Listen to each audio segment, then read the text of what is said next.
Welcome to Virupakshi news channel. Kakinada parade గ్రౌండ్లో 78వ స్వాతంత్ర దినోత్సవ వేడుక సందర్భంగా ఉప ముఖ్యమంత్రి పవన్ కళ్యాణ్ పాల్గొని గౌరవ వందనాన్ని స్వీకరించారు. ఈ సందర్భంగా జాతీయ పతాకాన్ని ఆవిష్కరించి ఆంధ్రప్రదేశ్ ప్రజలను ఉద్దేశించి మాట్లాడిన ప్రత్యక్ష లైవ్ను ఇప్పుడు చూద్దాం.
ఒక దేశ రక్షణని ఆ దేశ ప్రజలు తమ చేతుల్లో పెట్టుకున్నప్పుడు ఆ దేశాన్ని ఎవరు నాశనం చేయలేరు. అదే దేశ రక్షణని కొద్దిమంది చేతుల్లో పెట్టి తాము చేతులు కట్టుకొని కూర్చుంటే మాత్రం ఆ దేశాన్ని ఎవరు రక్షించలేరని డానియల్ వెబ్స్టర్ చెప్పిన మాటలు ఈ సందర్భంగా మేము తెలియజేసుకున్నాం. భవతి భిక్షాందేహి అంటే శత్రువుకు కూడా అన్నం పెట్టే నేల. పాహిమాం రక్షమాం అంటే ఎదుటివాడి ప్రాణానికి తన ప్రాణాన్ని పణంగా పెట్టే నేల. తన దేశపు సరిహద్దులు దాటి పరాయి దేశం మీద దండయాత్రని చెయ్యని నేల. అలాంటి నేల మీద ముష్కర మూకలు దండయాత్రలు చేసిన ఈస్ట్ ఇండియా కంపెనీ బ్రిటిష్ సామ్రాజ్యవాదులు ఈ నేల సంపదలని కొల్లగొట్టిన వర్తమానంలో నియంతృత్వ ధోరణితో ప్రజా జీవితాన్ని అస్తవ్యస్తం చేస్తూ ప్రభుత్వ ఖజానాన్ని ఆస్తుల్ని దోపిడీ చేసిన ఎవరిని కూడా ఈ దేశ ప్రజలు కాలానుగుణంగా వీరందరికీ చాలా బలమైన గుణపాఠాలు నేర్పారు. అలాంటి ధైర్య సాహసాలతో నిండి ఉన్న నా భారతదేశ ప్రజలకి, నా అన్నదమ్ములకి, నా అక్క చెల్లెళ్ళకి, పెద్దలకి, పిన్నలకి, మహిళలకి, మబ్బుల్లో పరిగెత్తే పిడుగుల్లాంటి యువతీ యువకులకి 78వ స్వాతంత్ర దినోత్సవ శుభాకాంక్షలు. ఈ వేడుకలకు విచ్చేసిన ప్రజాప్రతినిధులు, అధికార అనధికార ప్రముఖులు, జిల్లా ప్రజలందరికీ నా హృదయపూర్వక స్వాతంత్ర దినోత్సవ శుభాకాంక్షలు.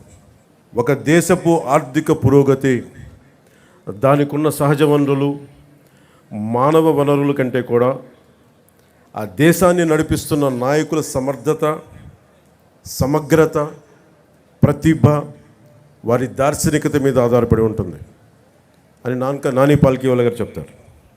ఈ 78 ఏళ్ల కాలగమనంలో అత్యంత కష్టకాలంలో విభజన కల్లోలాలని తట్టుకుంటూ దేశ సమగ్రతని కాపాడుకుంటూ డ్యాములు కట్టి కాలువలు తవ్వి హరిత విప్లవం కోసం రంగం సిద్ధం చేసిన పండిట్ జవహర్లాల్ నెహ్రూ గారు ఉన్నారు.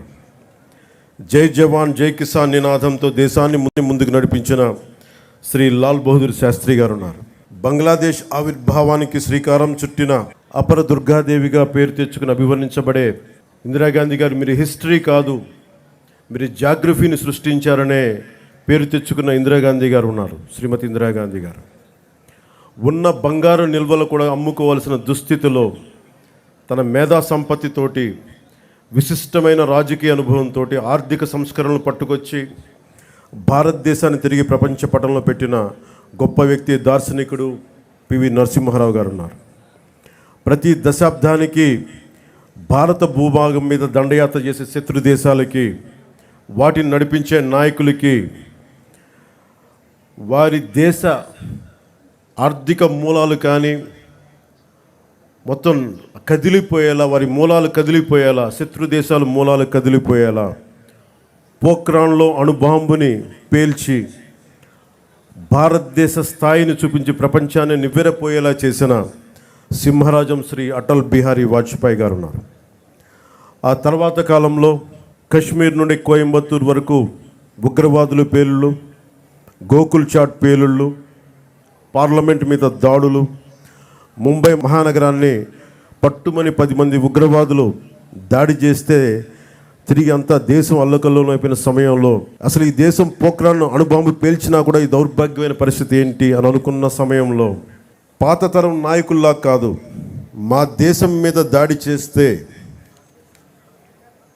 మా వ్యవస్థల మీద దాడి చేస్తే మీ దేశంలోకి దూరి మరీ కొడతామని చెప్పి 3వసారి ప్రధానమంత్రిగా ప్రమాణ స్వీకారం చేసిన శ్రీ నరేంద్ర మోదీ గారు ఉన్నారు. ఇలాంటి మహానుభావులు ఎందరో, వారందరికీ నా వందనం. మన కాకినాడకు సంబంధించి ఎందరో మహానుభావులు, ఫ్రీడమ్ ఫైటర్స్ ఉన్నారు. దుర్గాబాయి దేశ్ముఖ్, బులుసు సాంబమూర్తి గారు, అలాగే 53 రోజులు మనకి ఉపవాసం చేసి బలిదానమై రాష్ట్రాన్ని ఇచ్చిన పొట్టి శ్రీరాములు గారు ఉన్నారు. పేరు లేని ఊరు లేని ఎందరో ఫ్రీడమ్ ఫైటర్స్, స్వాతంత్ర సమరయోధులు వారి త్యాగాల్ని ఇది గుర్తు చేసుకునే సమయం. ఎన్ని కోట్ల మంది త్యాగాలు చేశారు. ఒక 19 ఏళ్ల ఖుదీరామ్ బోస్, 23 ఏళ్ల భగత్ సింగ్, 13 ఏళ్ల రాణి గుయిడిని, వారందరికీ అంత చిన్న వయసులో చనిపోవడానికి ఏ అవసరం ఉంది? పుట్టబోయే తరాల సానుభూతితోటి బాగుండాలని ఒకే ఒక కోరిక వారిని బలిదానాలు చేసేలా చేసింది. మనం ఎవరి త్యాగాల మీద, బలిదానాల మీద మనం బతుకుతున్నామో వారిని గుర్తు తెచ్చుకోవడానికి, బాధ్యతగా భవిష్యత్ తరాలకి మనం అదే భవిష్యత్తుని, బలమైన భవిష్యత్తుని ఇవ్వడానికి ఇది ఈ రోజుని మనం తీసుకుంటాం. ఆ దేశభక్తే మమ్మల్ని ఈ రోజున ఇక్కడ ఇలా నిలబెట్టింది. ఒక నియంతృత్వ ధోరణితో 3.5 కోట్ల మంది ప్రజల కోసం స్వాతంత్ర స్ఫూర్తిని తీసుకుంటూ ఈరోజు మీ ముందు నిలబడ్డాం. ఇదే రోజున సంవత్సరం కరెక్ట్గా 78 సంవత్సరాల క్రితం ఇంకా మన పక్కనున్న తెలంగాణకి ఇంకా స్వాతంత్రం రాలా. నెహ్రూ గారు ఎర్రకోట మీద జెండా ఎగరేస్తున్నప్పుడు పక్కనున్న పంజాబ్లో వేలాది మంది ఆడపడుచుల మానాలకి అవమానం జరిగింది. మన పక్కనున్న తెలంగాణలో రజాకారులు అర్ధనగ్నంగా ఆడపడుచుల్ని బతుకమ్మాడించిన పరిస్థితులు. అలాంటి పరిస్థితులను తట్టుకొని పాకిస్తాన్, తూర్పు పాకిస్తాన్గా 2 విడిపోయి ఇప్పుడు ప్రస్తుత బంగ్లాదేశ్ విడిపోతూ ఎన్ని లక్షలాది మిలియన్స్ ఆఫ్ పీపుల్ రోడ్ల మీద పడిపోయి ఉన్న ఊరిని, సొంత ఊరిని, ఇళ్ళని వదిలేసి కాందీసుకులుగా ఏర్పడ్డారు. వారి బలిదానాల మీద ఈ దేశం నిర్మించబడింది. వారి బలిదానాలను గుర్తు తెచ్చుకునే రోజు ఇది. మనందరం ఆనందించే రోజు కంటే కూడా ఎంత బాధ్యత ఉండాలని గుర్తుకు పెట్టే రోజు. అలాంటి బాధ్యతే ఈ రోజున మిమ్మల్ని ఈ వేదిక ముందు నిలబెట్టింది. 1923 కాకినాడలో జరిగిన భారతీయ జాతీయ కాంగ్రెస్ మహాసభలు జిల్లా వేదికగా జరిగిన ఒక అపురూప ఘట్టం. గాంధీజీ గారి పిలుపు మేరకు జిల్లా ప్రజలు చొల్లంగి, ఉప్పాడ తీరంలో నిర్వహించిన ఉప్పు సత్యాగ్రహం బ్రిటిష్ పాలకులను గడగడలాడించింది. విప్లవ జ్యోతి మన్యం వీరుడు అల్లూరి సీతారామరాజు కాకినాడలో చదువుతున్న రోజుల్లోనే దేశ దాస్య విముక్తి కోసం పోరాట కాంక్ష ఆయనలో రగులుకుంది. ఆంధ్ర భగత్ సింగ్గా ఖ్యాతి గడించిన ప్రతివాద వెంకటాచారి కాకినాడలో నిర్వహించిన విప్లవ ఉద్యమం తెల్లవాళ్ల వెన్నులో వెనుక పుట్టించింది. అందుకే ఆయన ప్రతివాద భయంకరాచారి అంటారు. దుర్గాబాయి దేశ్ముఖ్, బులుస్ సాంబమూర్తి వంటి ఎందరో జిల్లా ప్రముఖులు స్వాతంత్రోద్యమంలో ప్రజల ముందుకు నడిపించారు.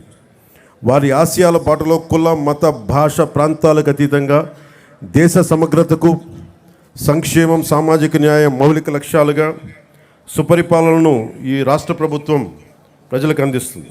సూపర్ 6 ప్రాధాన్యతల అమలుతో రాష్ట్ర పునర్నిర్మాణానికి షణ్ముఖ వ్యూహంతో ముందుకు వెళ్తుంది. ఈ 78వ స్వాతంత్ర దినోత్సవ శుభవేళ మన జిల్లాలో అమలవుతున్న అభివృద్ధి సంక్షేమ కార్యక్రమాలు మీకు ఒక సంక్షిప్తంగా వివరిస్తాను. దేశంలోనే ఆదర్శనీయ రైతులు, వృద్ధులు, దివ్యాంగులు, వితంతువులు తదితర ఏ ఆసరా ఆలంబన లేని 28 కేటగిరీల ప్రజలకు రాష్ట్ర ప్రభుత్వం అండగా నిలుస్తూ వారికి సామాజిక పెన్షన్లు గణనీయంగా పెంచింది. జిల్లాలో 17 కేటగిరీలకు చెందిన 2,77,594 మంది లబ్ధిదారులకు 117 కోట్ల మొత్తం పెన్షన్లుగా అందిస్తుంది. నిత్యాన్నదానంతో అన్నార్తుల ఆకలి తీర్చి పేదల మదిలో ఆరాధ్యమూర్తిగా నిలిచిన అపర అన్నపూర్ణ డొక్కా సీతమ్మ గారు ఆమె మహోన్నత జీవితం ఆశయాలకు నివాళిగా ఎన్డీఏ రాష్ట్ర ప్రభుత్వం పాఠశాలల్లో మధ్యాహ్న భోజన పథకాన్ని డొక్కా సీతమ్మ గారి పేరిట అమలు చేస్తుంది. జిల్లాలో 1258 పాఠశాలల్లో 122,591 మంది విద్యార్థులకు, చిన్నారులకు డొక్కా సీతమ్మ మధ్యాహ్న బడి భోజన పథకం ద్వారా పౌష్టికాహారం అందిస్తున్నారు. ₹2కే కిలో బియ్యం పథకం లాంటి ఎన్నో పేదరిక నిర్మూలన కోసం పథకాలకు నాంది పలికిన స్వర్గీయ నందమూరి తారక రామారావు గారు పేదల కోసం ఆయన స్ఫూర్తి ఆశయాలు కొనసాగింపుగా రాష్ట్ర వ్యాప్తంగా పట్టణాల్లో పేదలకు ₹5 భోజనం అందించే అన్నా క్యాంటీన్లని ఈ రోజు నుంచి పునఃప్రారంభిస్తున్నాం. మన జిల్లాలో మొత్తం 11 అన్నా క్యాంటీన్లు పేదలకు అందుబాటులో వస్తున్నాయి. ప్రజలకు పారదర్శక రీతిలో ఇసుక లభ్యత కోసం నూతన ఉచిత ఇసుక విధానాన్ని రాష్ట్ర ప్రభుత్వం గత జూలై 8వ తారీఖు నుండి అమలులో తీసుకొచ్చింది. తొలి విడత ప్రధానమంత్రి ఆవాస్ యోజన పథకం కింద జిల్లాలో వచ్చే అక్టోబర్ నెల నాటికి 4,500 గృహాల నిర్మాణం పూర్తి చేసేందుకు 100 రోజుల ప్రణాళిక అమలవుతోంది. ప్రధానమంత్రి ఆవాస్ యోజన 2.0 ద్వారా 2025 నుండి కేంద్ర ప్రభుత్వం అందించే 2.5 లక్షలు మొత్తానికి తన వంతుగా 1,50,000 జోడించి ₹4 లక్షల యూనిట్ విలువతో పేదలకు గృహాలు నిర్మించాలని రాష్ట్ర ప్రభుత్వం నిర్ణయం తీసుకుంది. అలాగే పేదలకు గ్రామీణ ప్రాంతాల్లో 3 సెంట్లు, పట్టణ ప్రాంతాల్లో 2 సెంట్లు నివాసన స్థలాలు మంజూరుకు నిర్ణయించింది తెలియజేసేందుకు చాలా సంతోషిస్తున్నాం. 2014-2019 వరకు జిల్లాలో ఇల్లు నిర్మించుకున్న లబ్ధిదారులకు పెండింగ్ ఉన్న బిల్లులకు సుమారు ₹49 కోట్ల బకాయిలను చెల్లించేందుకు ప్రభుత్వం విధి విధానాలను రూపొందిస్తుంది. జిల్లాలో టిడ్కో ద్వారా 529 కోట్ల నిధులతోటి 7,228 ఇళ్లను 5 ఏళ్ల క్రితమే నిర్మించగా 3,582 ఇళ్లను లబ్ధిదారులకు అందజేయడం జరిగింది. మిగిలిన ఇళ్ల రిజిస్ట్రేషన్, మోర్గేజ్ పూర్తి చేసి త్వరలోనే డ్రైన్లు, తాగునీటి సరఫరా తదితర అన్ని మౌలిక వసతులతోటి లబ్ధిదారులకు అప్పగిస్తాం. కాకినాడ పర్లోపేట సైట్ బిలో మరో 904 ఇళ్లని ఇచ్చే డిసెంబర్ నాటికి నిర్మించి లబ్ధిదారులకు అందజేస్తాం. నిత్యావసర సరుకుల ధరల పెరుగుదల భారం తగ్గించేందుకు జిల్లా వ్యాప్తంగా 37 ప్రత్యేక కౌంటర్లు ఏర్పాటు చేసి ప్రజలకు నాణ్యమైన బియ్యం, కందిపప్పును తక్కువ ధరలో అందుబాటులో ఉంచాం. జిల్లాలో ఈ ఖరీఫ్ సీజన్ పంటల సాగుకు 4,251 కోట్ల మొత్తాన్ని పంట రుణాలకు గాను, 2,425 కోట్ల మొత్తాన్ని టర్మ్ లోన్లు గాను రైతులకు అందించేందుకు నిర్దేశించుకున్న లక్ష్యానికి గాను ఇప్పటివరకు 3,961 కోట్ల రూపాయల మేరకు రుణాలు కల్పించింది. కౌలు రైతులకు 59 కోట్ల మొత్తాన్ని రుణాలుగా అందించాం. ఇటీవల కురిసిన భారీ వర్షాల కారణంగా నష్టపోయిన రైతులకు 80% రైతుపై 100 క్వింటాళ్ల విత్తనాలు సరఫరా చేస్తున్నాం. PM కిసాన్ పథకం ద్వారా సంవత్సరం తొలి విడతగా జిల్లాలో 1,25,850 మంది రైతు కుటుంబాలకు ఖాతాలకు 17 లక్షల పెట్టుబడి సహాయాన్ని గత జూన్ నెలలో అమలు చేస్తా ఉన్నాం. పంచాయతీరాజ్ వ్యవస్థను బలోపేతం చేసేందుకు రాష్ట్ర ప్రభుత్వం 3 కీలక నిర్ణయాలు తీసుకుంది. వీటిలో మొదటిది గ్రామ పంచాయతీలకు ఆర్థిక పరిపుష్టి, సర్పంచ్ వ్యవస్థకు గౌరవం పునర్ప్రతిష్ఠించడం, నిధులు కొరత ఉన్న కొద్ది నిధులను గత ప్రభుత్వం ఇతర అవసరాలకు మళ్లించడం కారణంగా గ్రామ పంచాయతీలకు ప్రజలకు కనీస సౌకర్యాలు కల్పించలేని దీనస్థితికి చేరాయి. ఆ పరిస్థితిని చక్కదిద్దే దిశగా తొలి అడుగు నేటి నుండే ప్రారంభించాం. జాతి సగర్వంగా చెప్పుకునే గణతంత్ర దినోత్సవాలను నిర్వహించేందుకు గత 34 ఏళ్లుగా చిన్న పంచాయతీలు కేవలం 100 రూపాయలు, పెద్ద పంచాయతీలకు 200 రూపాయలు మాత్రమే ఇవ్వడం జరుగుతోంది. నేటి నుండి ఇకపై ఆ వేడుకలకి గ్రామాల్లో సర్పంచ్ల ఆధ్వర్యంలో సగర్వంగా దేశభక్తి వెల్లివిరిసే వాతావరణంలో ఘనంగా నిర్వహించేందుకు మైనర్ పంచాయతీలకు 10,000 రూపాయలు, మేజర్ పంచాయతీలకు 25,000 రూపాయలు నిధులు సమకూరుస్తున్నాం. రెండవది జాతీయ ఉపాధి హామీ పథకం ద్వారా గ్రామీణ పేదలకు నిలకడైన ఉపాధి ఆదాయాలను కల్పిస్తూ గ్రామాల ప్రగతికి దోహదం చేసే సుస్థిర సామాజిక ఆస్తుల అభివృద్ధికి కార్యాచరణ చేపట్టడం. అందులో భాగంగా జాతీయ ఉపాధి హామీ పథకం నిధులతో తమ పంచాయతీల్లో చేపట్టవలసిన ప్రయోగకరమైన పనులపై సర్పంచులు, స్థానిక ప్రజాప్రతినిధులు, ప్రజలు సమాలోచన చేసి తీర్మానాలు చేయాలని సూచించి రాష్ట్రంలో 13,326 గ్రామ పంచాయతీలన్నింటిలోనూ ఒకే రోజున గ్రామ సభలు నిర్వహిస్తున్నాం. మూడవ కీలక నిర్ణయం రాష్ట్రంలో ప్రతి ఇంటికి కుళాయి ఏర్పాటు, ప్రతి వ్యక్తికి సురక్షితమైన తాగునీరు అందించడం ప్రభుత్వాలు పౌరులు కల్పించాల్సిన కనీస మానవ హక్కు. దేశంలో ఈ లక్ష్య సాధనకు గౌరవనీయ ప్రధానమంత్రి శ్రీ నరేంద్ర మోదీ గారి నేతృత్వంలో కేంద్ర ప్రభుత్వం బృహత్తర స్థాయిలో జల్ జీవన్ మిషన్ కార్యక్రమాన్ని 2019 ఆగస్టు 15 నుండి అమలు చేస్తూ ఉంది. దురదృష్టవశాత్తు గడిచిన 5 ఏళ్లలో మన రాష్ట్రంలో ఈ పథకాన్ని సద్వినియోగం చేసుకోలేదు. 5 ఏళ్లలో 27,000 కోట్ల నిధులు ఖర్చు చేయవలసి ఉండగా కేవలం 4,000 కోట్లు మాత్రమే ఖర్చు చేయడం జరిగింది. ఖర్చు చేసిన 4,000 కోట్లతో కూడా కేవలం సొమ్ము చేసుకునే పైప్ లైన్లు పనులే చేసి తాగునీరు అందించేందుకు అత్యవసరమైన వాటర్ సోర్స్ వనరుల అభివృద్ధి పనులు మాత్రం పూర్తిగా విస్మరించడం జరిగింది. ఫలితంగా జల జీవన్ మిషన్ యొక్క లక్ష్యం రాష్ట్రంలో సాకారం కాలేదు. ప్రతి ఆవాసంలో తాగునీటి సరఫరా పరిస్థితిని సమీక్షించేందుకు 12 అంశాలపై రాష్ట్రంలో పల్స్ సర్వే చేపట్టాం. పల్స్ సర్వేలో సేకరించిన సమాచారం ఆధారంగా రాష్ట్రంలోని ప్రతి ఇంటికి తాగునీటి కుళాయి ఏర్పాటుకు పటిష్టమైన సత్వర కార్యాచరణకు రూపకల్పన చేయబోతుంది. అలాగే ఉపాధి అవకాశాలు, ఉద్యోగాల కోసం వేచి చూసి కాలం ముందుకెళ్ళిపోతుంది కానీ నేను కళల మటుకు వెనకబడిపోతున్నాయన్న యువత కోసం ఒక 20 లక్షల ఉద్యోగాలు తీసుకురావాలి. టూరిజం సెక్టార్లో, వైద్యం, హెల్త్ సెక్టార్లో, పరిశ్రమల్లో, అలాగే యువతని ఎంటర్ప్రెన్యూర్స్గా తయారు చేసే కార్యక్రమం. దానికి ముందు స్కిల్ డెవలప్మెంట్ జరగాలి. పెట్టుబడులు వచ్చేలాగా పొలిటికల్ స్టెబిలిటీతో ఈ రాష్ట్ర పెట్టుబడిదారులందరికీ ఎవరైతే పెట్టుబడి వస్తారో పారిశ్రామికవేత్తలకి వారికి భరోసా ఇవ్వడం పొలిటికల్ స్టెబిలిటీతో. అలాగే 974 కిలోమీటర్లు, దాదాపు మిగతా అన్ని కలుపుకుంటే 1047 కిలోమీటర్ల తీర ప్రాంతం ఉంది. ఈ తీర ప్రాంతంలో యువతకి ఈ నీలి విప్లవం ద్వారా మత్స్య సంపద మీద, వాటికి సంబంధిత వ్యాపారాల మీద ఒక బలమైన ప్రణాళికతో ముందుకు రాబోతున్నాం. సామాజిక వెనుకబాటుతనాన్ని గుర్తించి అన్ని సామాజిక వర్గాల్లో కూడా డబ్బు వచ్చేలాగా, డబ్బు అంటే కేవలం కొద్ది మందిగా ఉండిపోవడమే కాదు, క్రీమే లేరు కాకుండా అందరికీ డబ్బు రావాలి. ఆ విధంగా ప్రత్యేక దృష్టి పెడుతున్నాం. అలాగే టూరిజం సంబంధించి కోస్టల్ టూరిజం ఉంది, టెంపుల్ టూరిజం ఉంది, ఎకో టూరిజం ఉంది. వీటన్నిటిలో కూడా యువతకి ప్రాతినిధ్యం లభించేలాగా చర్యలు తీసుకుంటున్నాం. అలాగే ఒక 1,00,000 మంది యువ రైతులను తయారు చేయాలి, సేంద్రియ రైతులుగా అనేది ఈ ప్రభుత్వం యొక్క లక్ష్యం. యువతని నిర్వీర్యం, నిస్తేజం చేస్తున్న మాదక ద్రవ్యాల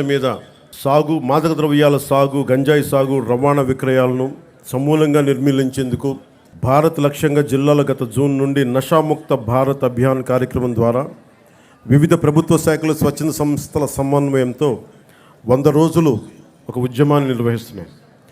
జిల్లాలో శాంతి భద్రతను పరిరక్షిస్తున్న పోలీస్ సూపరింటెండెంట్ వారి సిబ్బందికి పేదరిక నిర్మూలన సహకరిస్తున్న బ్యాంకుల అధికారులకి సందర్భంగా ప్రత్యేకమైన అభినందనలు తెలియజేస్తున్నాం. గత ప్రభుత్వంలో చాలా క్షీణించిపోయింది. మన ఉమ్మడి కర్నూలు జిల్లాలో 10 ఏళ్ల పాపని పూర్తిగా 18 ఏళ్ళు రాని పిల్లలు, 14 ఏళ్ళు 13 ఏళ్ళ పిల్లలు మానానికి భంగం కలిగించేలా ఎలా ప్రవర్తించారో మనందరికీ తెలుసు.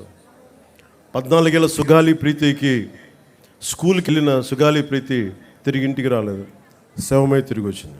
ఎటు చూసినా గత ప్రభుత్వ కాలంలో లా అండ్ ఆర్డర్ చాలా బలహీనపడిపోయింది, నిర్లక్ష్యం చేయబడ్డాయి విల్ఫుల్గా.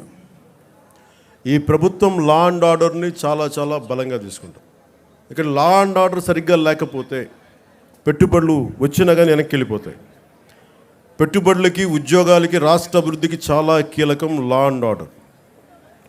అన్ని సభల్లో అధికారులందరికీ, కలెక్టర్ సదస్సులో ఒకటే చెప్పాం, లా అండ్ ఆర్డర్ చాలా చాలా బలంగా ఉండాలి. ఒక ఆడబిడ్డ ఇంట్లో నుంచి బయటికి వెళ్ళి క్షేమంగా తిరిగి ఇంటికి వెళ్ళాలి. ఆ స్థితిలో ఉండాలని మేము కోరుకుంటా ఉన్నాం. చాలా లా అండ్ ఆర్డర్ మీద చాలా అన్కాంప్రమైజింగ్ యాటిట్యూడ్, అన్కాంప్రమైజింగ్ ధోరణితోటి చాలా బలంగా ముందుకెళ్తున్నాం. ఈ సందర్భంగా మీకు ఒకటే తెలియజేసుకుంటా ఉన్నాం. చిన్నపాటి సంఘటన, UPA 2 గవర్నమెంట్ ఉన్నప్పుడు మున్సిపల్ నగర్లో ఒక ఆడబిడ్డని, ఒక వర్గానికి చెందిన ఆడబిడ్డని ఇంకొక వర్గం అబ్బాయిలు ఇబ్బందికి గురి చేస్తే వాళ్ళ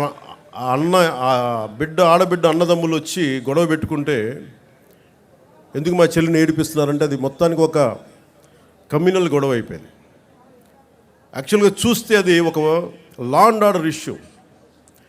సో లా అండ్ ఆర్డర్ని సరిగ్గా కనుక మనం చేయకపోతే అది ఏ స్థాయి గొడవలైనా వెళ్ళిపోతాయి.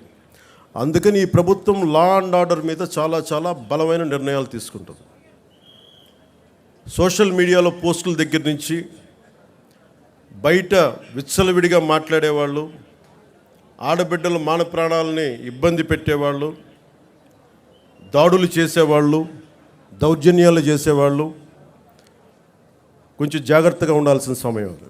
ఆడబిడ్డల మాన ప్రాణ సంరక్షణలకు ఇబ్బంది కలిగిన, సగటు మనిషి ఆస్తిపాస్తులకు ఇబ్బంది కలిగిన, దేశ సమగ్రతకి భంగం కలిగించిన, సామాజిక భద్రతకి భంగం కలిగించిన ఈ ప్రభుత్వం చాలా గట్టి నిర్ణయాలు తీసుకుంటుంది. అధికార ఎస్పీలకు కానీ కలెక్టర్ చాలా స్పష్టంగా చెప్పామని కలెక్టర్ సదస్సులో, అన్కాంప్రమైజింగ్ యాటిట్యూడ్ తోటి, రాజీ లేని ధోరణితోటి లా అండ్ ఆర్డర్ని ముందుకు తీసుకెళ్లాలని. ఈరోజు రాష్ట్రం లోతుకెళ్ళి చూస్తే, గతంలో కూడా తెలుసు, లోతుకెళ్ళి చూస్తే ఏ స్థాయిలో ఆర్థిక వ్యవస్థ ఉందంటే చిన్న భిన్నం అయిపోయింది. వేలాది కోట్లు, 4,000 కోట్లతోటి పంచాయతీరాజ్ మేము జల్ జీవన్ మిషన్కి నిర్మించామని చెప్తే పైపులు వేశారు, కానీ ఆ పైపులకి సంబంధించిన వాటర్ సోర్స్ ఇవ్వలేదు. అందుకే దాని మీద పల్స్ సర్వే జరిపిస్తూ ఉన్నాం. లా అండ్ ఆర్డర్తో పాటు ప్రజా సంపదని దుర్వినియోగం చేసిన ఎవరిని కూడా వదిలిపెట్టకుండా వారికి చట్టాల పరిధిలోకి తీసుకొస్తాం. ఉదాహరణకి మనకి ADB రోడ్ అంటాం, 50 కిలోమీటర్లు కాకినాడ టు రాజమండ్రి. దానికి కావాల్సింది 390 కోట్లు. కొన్ని లక్షలాది మంది ఎప్పుడు తిరిగే రోడ్డు. అలాంటి రోడ్ని దృష్టి వదిలేసి, అలాంటి ఇన్ఫ్రాస్ట్రక్చర్ ఫెసిలిటీస్ వదిలేసి గత ప్రభుత్వం 640 కోట్ల పైచిలుకుతోటి అక్కడ ఋషికొండలో ప్యాలెస్ నిర్మించుకున్నారు. ఎక్కడ ఈ డబ్బు వెళ్ళిపోతుందో మీకు అర్థమవుతా ఉంది కదా. ఇవన్నీ ఆగాలి. ఇవన్నీ ఆగటానికి మీరందరం కృషి చేశారు. ఈరోజు మా మీద బాధ్యత పెట్టారు. వెంటనే ఈ ADB రోడ్డు కూడా చాలా అత్యంత తొందరలో పూర్తి చేయాలి అని నిర్ణయం తీసుకున్నాం. క్యాబినెట్కి తెలియజేశాం. గౌరవ ముఖ్యమంత్రి శ్రీ చంద్రబాబు నాయుడు గారు తెలియజేశాం. ఈ ADB రోడ్డు కూడా త్వరగా పూర్తి చేసే బాధ్యత ఈ కొత్త ప్రభుత్వం తీసుకుంటుంది. మన కర్ణాటకకి వెళ్తే రెడ్ శాండర్స్, మన ఎర్రచందనం దొంగలు మన అడవుల్లో కొట్టేసి, శేషాచలం అడవుల్లో కొట్టేసి కర్ణాటకలో తరలిస్తూ ఉంటే కర్ణాటకలో పట్టుకున్నారు. 100 కోట్ల రూపాయలు ఒకసారి, 40 కోట్ల రూపాయలు ఇంకొకసారి ఆంధ్రప్రదేశ్ చెందిన ఎర్రచందనం దొంగల్ని మన కర్ణాటక ప్రభుత్వం తీసుకుంది. అక్కడ ఫారెస్ట్ అధికారులు చెప్పారు. వేలం వేశారు. ఆ డబ్బు కర్ణాటక ప్రభుత్వానికి వెళ్ళిపోయింది.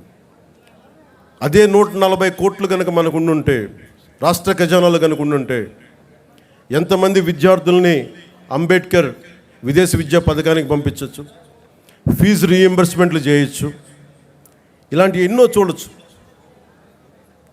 కానీ దురదృష్టం ఆ పరిస్థితుల్లో లేదు. సో మేము ముందుకొచ్చి ఇవన్నీ బయటికి తీసి ఆ నిధుల్ని అవన్నీ తిరిగి మనకి చెందేలాగా ఒక ప్రయత్నాలు మొదలు పెడతాం. మా మీద చాలా బలమైన బాధ్యత పెట్టారు మీరు అందరూ. ఆ బాధ్యతని చాలా జాగ్రత్తగా బరువు బాధ్యతలతోటి ముందుకు తీసుకెళ్తాం. నేను డిప్యూటీ ముఖ్యమంత్రిగా ప్రమాణ స్వీకారం చేస్తున్నాను. నాకు కొన్ని పరిధిలోనే మాట్లాడాల్సిన అవసరం ఉంది. ఒకటైతే మీకు మాటిస్తున్నాను, ఈ ఎన్డీఏ ప్రభుత్వం, తెలుగుదేశం, భారతీయ జనతా పార్టీ, జనసేన ఎన్డీఏ ప్రభుత్వం స్వాతంత్ర సమగ్రతకి స్ఫూర్తిని నింపేలాగే అభివృద్ధి ఉంటుంది. భావితరాల కోసం మేము అండగా నిలబడతాం. ఒక దేశపు సంపద నదులు కాదు, అరణ్యాలు కాదు, ఖనిజాలు కాదు, కలల ఖనిజాలతో చేసిన యువత. ఆ యువత కోసం పెద్ద ఎత్తున మన బాధ్యతతోటి పెద్ద ఎత్తున కార్యక్రమాలు చేపడతాం. ముఖ్యంగా విభజన సమయంలో ఈస్ట్ బెంగాల్ డివిజన్, ఒక రాష్ట్ర విభజన జరుగుతుందంటే దేశంలోని నాయకులందరూ ముందుకొచ్చారు, ఆప్ చేశారు బెంగాల్ డివిజన్. అదే ఒక దేశం, భారతదేశం పాకిస్తాన్గా విడిపోతుంటే నాయకులందరూ కామ్గా అయిపోయారని సర్దార్ వల్లభాయ్ పటేల్ గారిని అడిగితే వల్లభాయ్ పటేల్ గారు ఒకటే చెప్పారు, మేము పెద్దవాళ్ళం అయిపోయాం, అలసిపోయాం, శక్తి లేక, పోరాట శక్తి లేక కామ్ అయిపోవాల్సి వచ్చింది అనేది అది ఆయన చెప్పింది. సో వచ్చే తరాన్ని సిద్ధం చేయడం చాలా చాలా అవసరం. మొన్న ఇస్రోకి వెళ్ళి షార్ సెంటర్కి వెళ్తే కూడా అక్కడ శాస్త్రవేత్తలు చెప్తా ఉన్నారు, వచ్చే 10 సంవత్సరాల కోసం లీడర్షిప్ని తయారు చేయడం కూడా ఇస్రో సాంప్రదాయంలో ఒక భాగం అని. వచ్చే తరం 2047కి కొత్త నాయకులు తయారు చేయడం కూడా చాలా అవసరం ఉంది.